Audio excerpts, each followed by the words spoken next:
Hey guys, welcome back to my channel. So for today we're going to be painting a human ear. I'll leave a link in the description to the reference photo below. So the human ear, probably the most difficult, most frustrating, hardest thing to paint on a human being ever in the history of art. Well, that's just my opinion. But I find that painting an ear is very challenging and very frustrating, and I kind of simplified the process a little bit and thought that I might share it with you. In this video, I'm using oil paints with liquid as the medium, but you can also use acrylic paints with water. It works just quite the same. The only difference is, of course, acrylic paints dry faster and are a little bit more difficult to work with, in my opinion, because they're harder to blend due to the quick drying time. So here I'm just laying in a quick sketch using liquid and a maroon colored paint that I mix with my oils.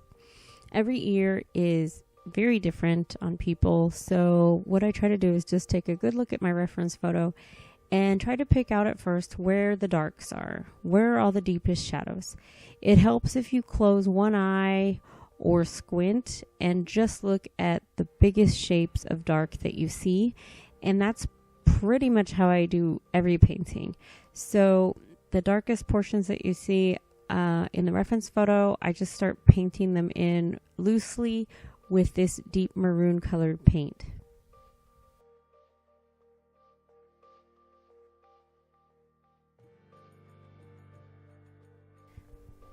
So I realized that I wasn't happy with my darks being in that maroon shade. So I go back in after and make a slightly darker color by adding a little bit of blue to the maroon. And I go back in and just restate the darkest darks.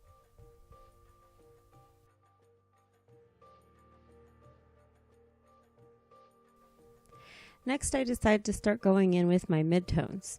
Now, the midtones range from dark midtones to lighter midtones. So I typically start with the darker midtones and work my way up to the lighter ones. But as you can see in this video, I tend to mix it up and just kind of go all over the place.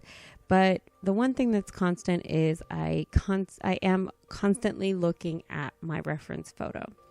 So in this case, I'm going around with these deep midtones and looking to see where I might find them, especially when they're next to my deepest darks, because I like to try and blend them pretty early on with those deep dark colors.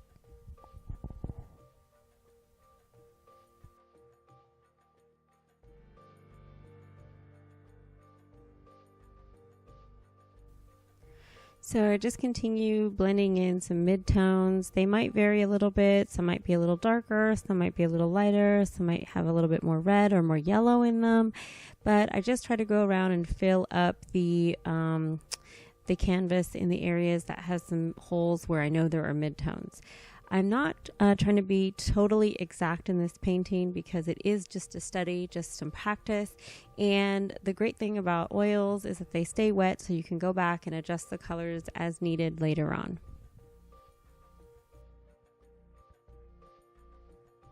Once I have all of my midtones laid in, I start to blend a little bit with my blending brush, a very dry blending brush, in order to just get a better idea of how the painting is starting to come together.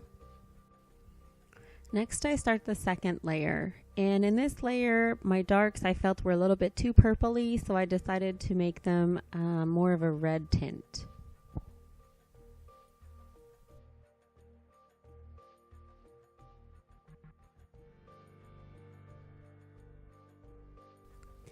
So here I am blending with my blending brush again, and then I go in with some of the lightest midtones and start laying those in, which are, to me, the most fun.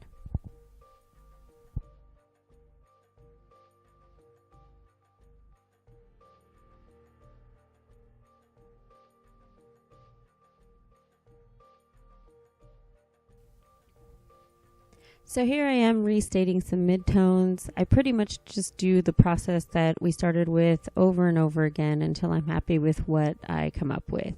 The most important tip I can give you is to pay close attention to your reference photo. Don't try to name every nook and cranny in the ear. Simply look at shapes.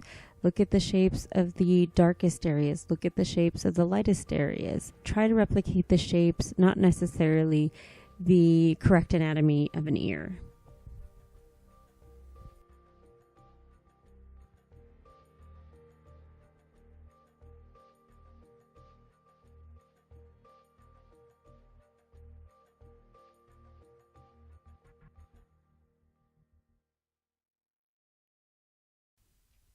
I hope this little tutorial was helpful. Thank you so much for watching. Please like and subscribe if you'd like to see more.